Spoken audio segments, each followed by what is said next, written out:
Hola, buenas tardes. Bienvenidos a una nueva emisión de A la Vista. Hoy vamos a hablar de un tema que nos afecta a muchos, los mareos. Pero muchos pensamos, ay, estoy un poco mareado, espero que se me pase solo. Pero la verdad no es así. El mareo puede llegar a ser un síntoma muy importante de algo mucho más grande y donde intervienen los ojos, el cerebro, los oídos. Así que hoy vamos a hablar con dos prestigiosas colegas del medio, una médica otorrinolaringóloga y una médica oftalmóloga, sobre este tema tan complejo que es el mareo. ¿Me acompañan?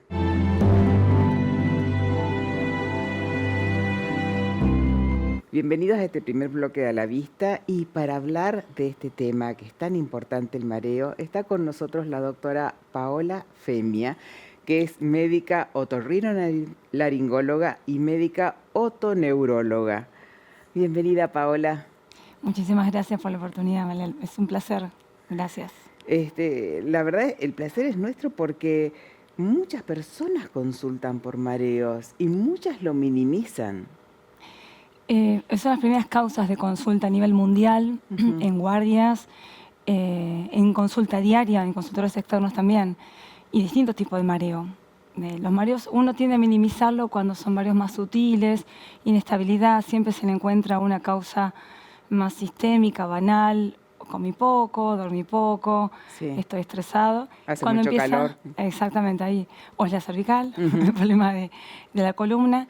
Pero cuando ya se trata de vértigo, que son síntomas un poco más severos, ahí el paciente empieza a tomarle un poquito más de importancia, a asustarse, preguntarse Sí. y a consultar. Son menos los que llegan a la consulta. Es cierto, perdón. ¿Y qué es el vértigo?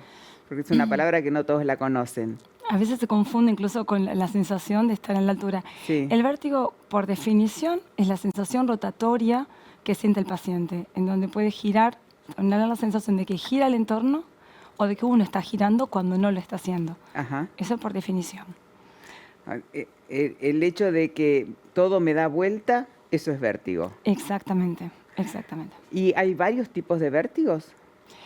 Depende de las patologías que uno piensa, trate de comprender. Hay varias causas. Después el vértigo es muy difícil de definir para el paciente. Uno puede definir el vértigo según el tipo de evolución, cuánto tarda, qué lo dispara. Pero bueno, también está el vértigo según lo que siente el paciente, si es rotatorio, horizontal, si es vértigo a nivel vertical. No es que existe el tipo de vértigo, sino la causa diversa que lo genera. Incluso el vértigo, mareo e inestabilidad se mezclan muchas veces. Claro, lo que nos pasa cuando vamos en un barco, por ejemplo, eso es mareo. Bien, tiene por definición cinetosis. La cinetosis es mareo o sensación de inseguridad al movimiento, Claro. en donde existe una incongruencia de información cuando alguno de los sistemas informa de manera desigual. La visión, el oído y la propriocepción, y eso es un tema más a nivel de cortical, más cómo se percibe en el cerebro. No siempre es una lesión. Está la cinetosis, que puede ser fisiológica, y la asociada a patologías. Claro. Y el vértigo que se da porque se desacomodan los otolitos, que muchas veces se escucha, no, es que vos no tenés bien los otolitos, no, que...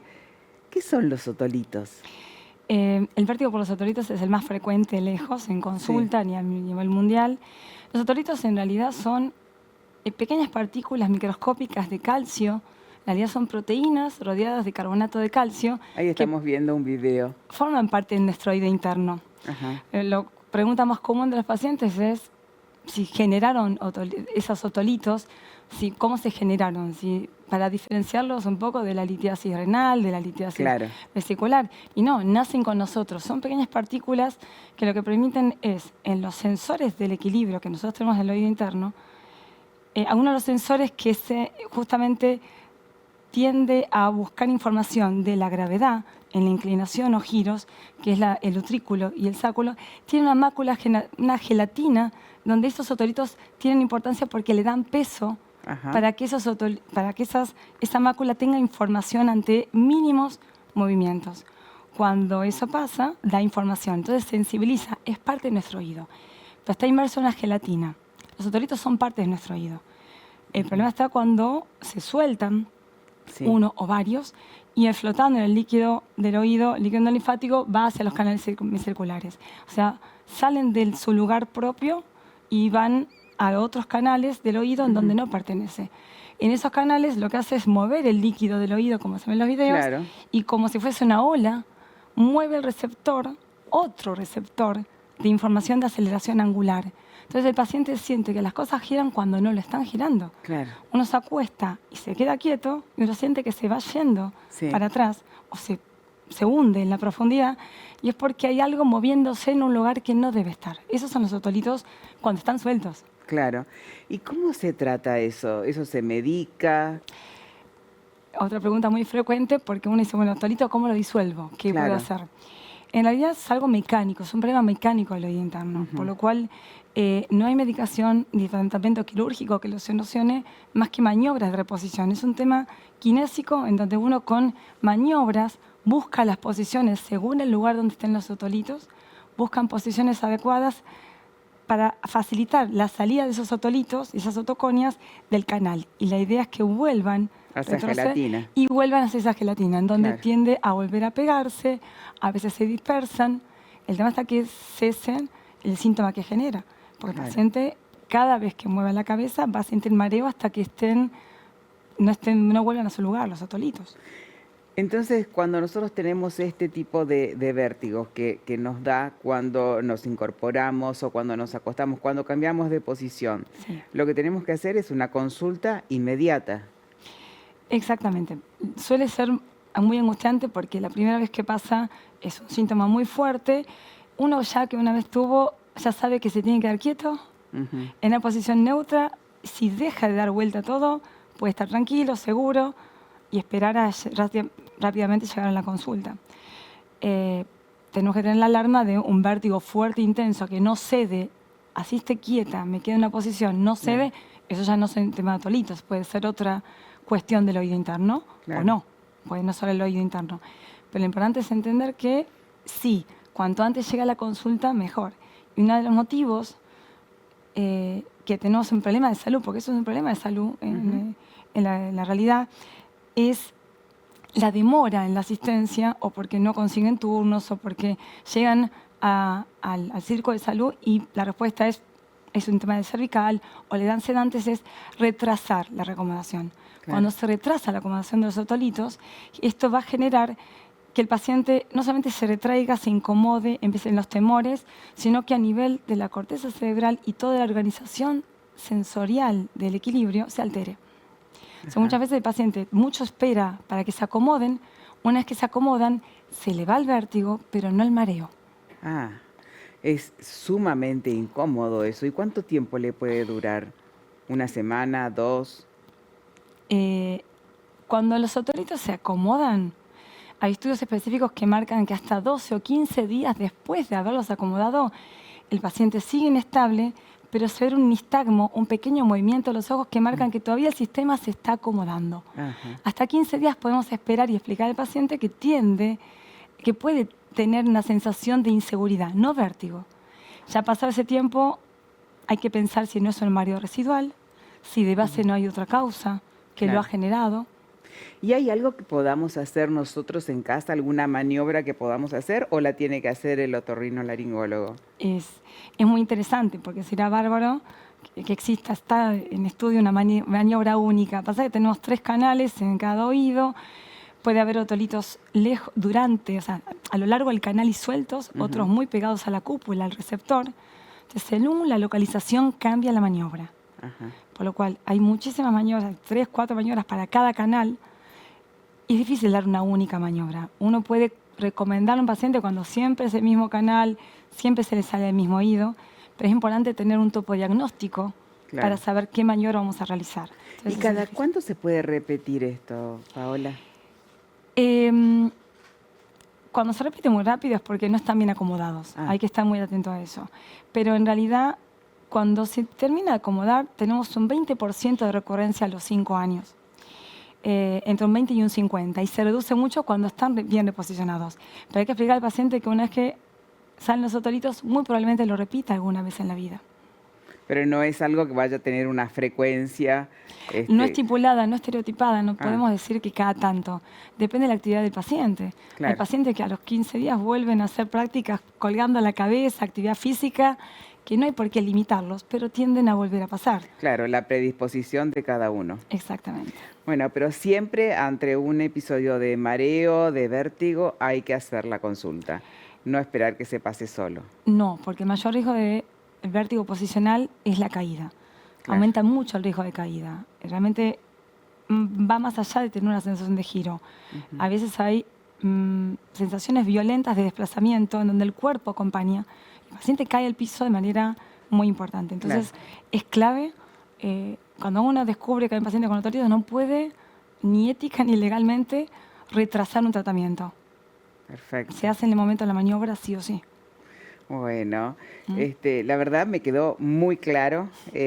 A mí me pasó 2 veces y realmente es muy feo. Así que a todos aquellos que tienen estos episodios de mareo, consulten para ver si son los otolitos o es otra cosa que requiere más estudio. Pero me parece importantísimo no dejar pasar el mareo y no pensar que es el calor, que bajó la presión, que es la actividad física, sino consultar al médico. Gracias, Paola. Contrario. Muy gracias a ustedes. Gracias. Nos despedimos de la doctora Paola Femia, médica otorrinolaringóloga, hablando de este tema tan importante que es los mareos y los famosos otolitos. Vamos a una pequeñísima tanda y volvemos con más a la vista.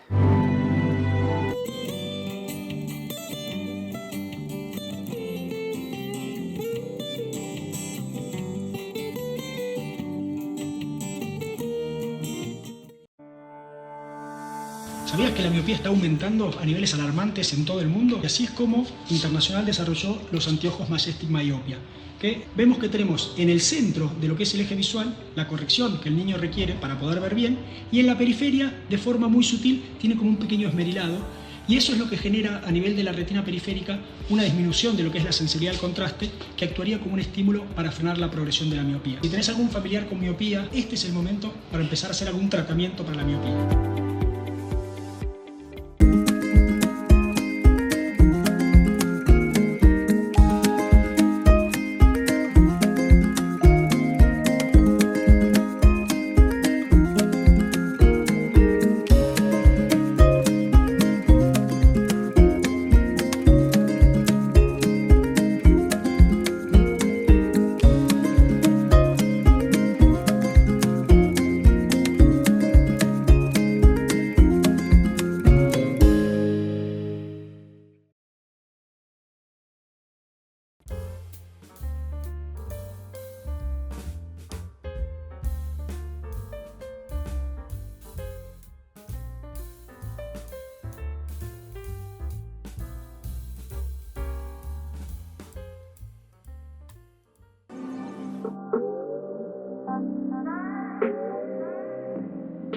Romano Home Restoration es sinónimo de elegancia y avanzadas tendencias mundiales en amoblamientos y objetos de decoración.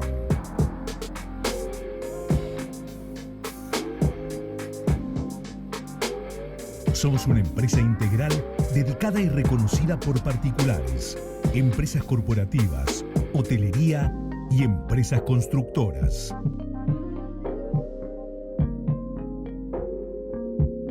Importamos destacados muebles espejados, espejos tallados de gran porte y exclusivas arañas.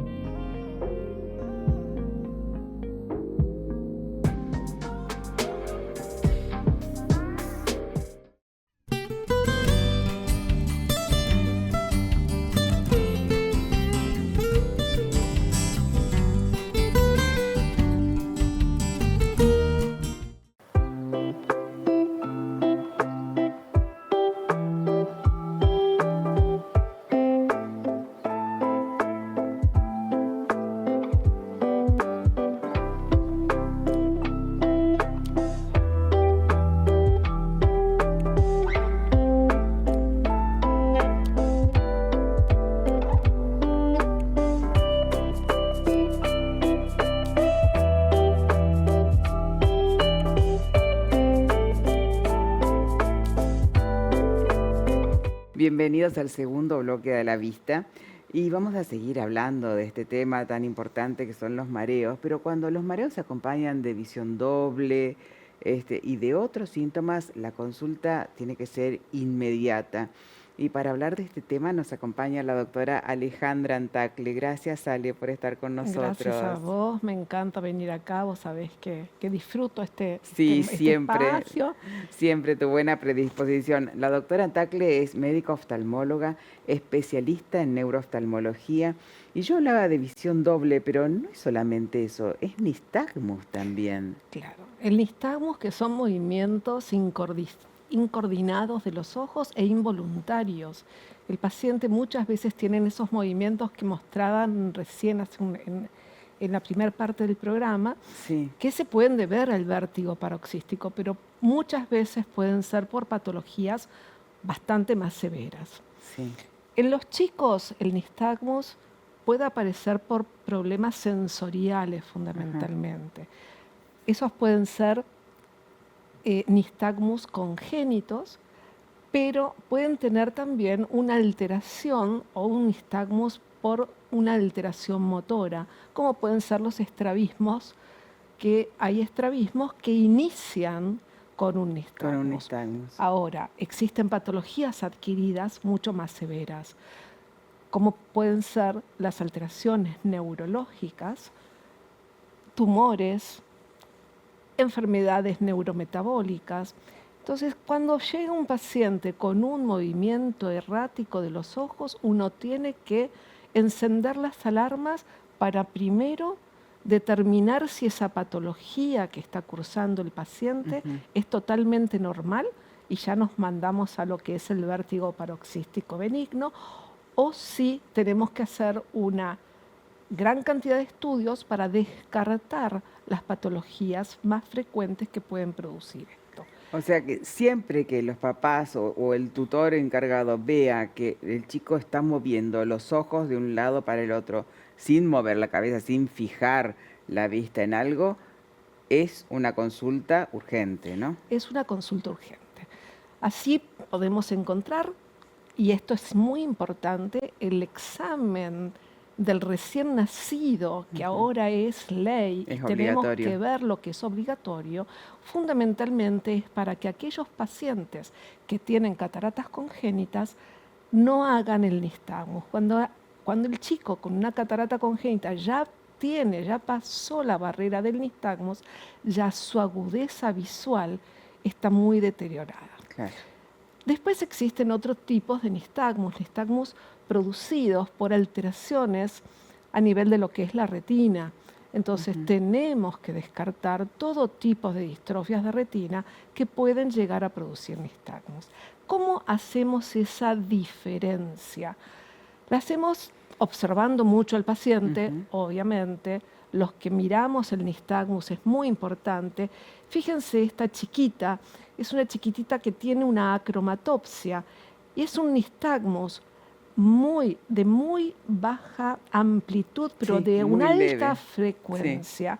Y esta es la característica fundamental de estos pacientes, que aparte de tener el nistagmus que llevan a una disminución de agudeza visual muy importante, porque la imagen patina Claro. en la retina, aparte tienen una fotofobia muy importante estos Les chicos. molesta muchísimo la luz. Sí.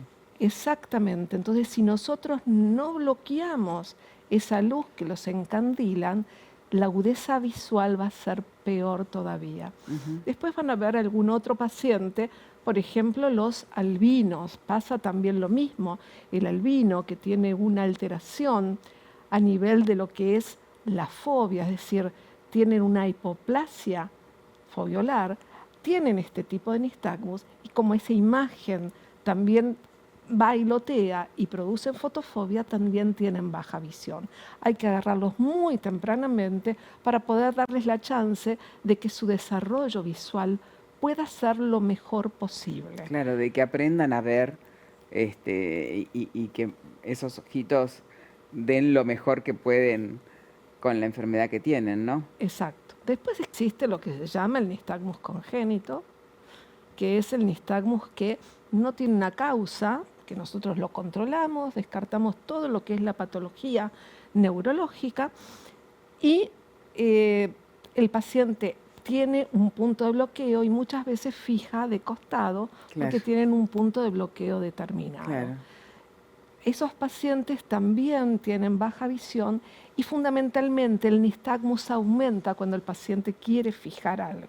Entonces muchas veces los padres se dan cuenta cuando el chico les quiere mirar la cara, porque el chico cuando los quiere fijar es cuando más bate. Más bailan los ojitos. Este es un nistagmus latente de un estrabismo congénito, el estrabismo síndrome de ciancia, que muchas veces tienen este tipo de nistagmus, que también está acompañado a este cuadro. ¿Y podemos ver en adultos también este nistagmus? En adultos se puede ver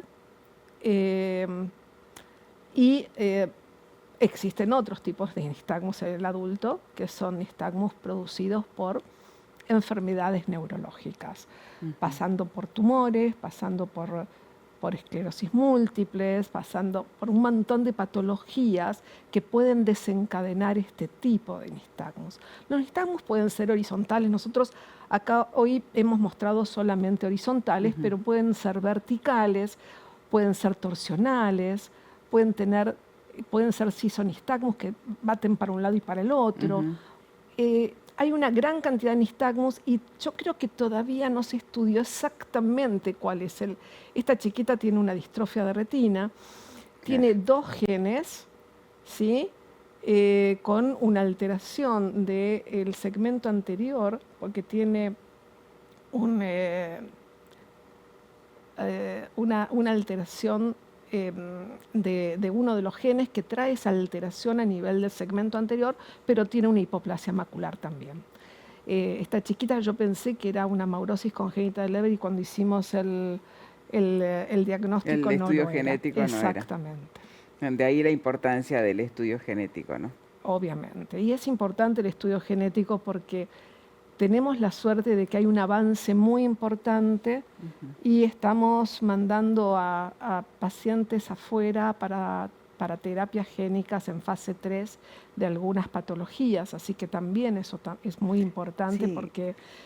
De enfermedades que antes no tenían tratamiento. Exacto, exacto. Y bueno, ahora tienen la chance de recuperar visión. Cuando nosotros hacemos el diagnóstico muy tempranamente y la terapia muy tempranamente, los chicos tienen una evolución favorable. Cuando ya los agarramos muy de adultos, ya las células ya se murieron. Hay mucha cantidad de células muertas. Claro. Entonces tenés evolución, pero no llegás a tener una agudeza visual totalmente normal. Lo que hemos visto en nuestros pacientes es que aquellos pacientes que operamos a los 4 años de edad han recuperado agudeza visual totalmente. Eso es una maravilla. Es espectacular y dejan de tener los problemas de caminar en la oscuridad, porque estos chicos se golpean con todo, no pueden, tienen lo que se llama nictalopía, que produce que el chico no pueda caminar en la oscuridad solito. Y eso lo recuperan totalmente. Sí, son chicos que no pueden hacer una vida normal y después de tener un diagnóstico temprano y hacer una recuperación, pueden llevar una vida totalmente normal. ¿El estudio genético para estos chicos sirve también para los hijos que puedan tener, no es cierto? Obviamente, nosotros tenemos...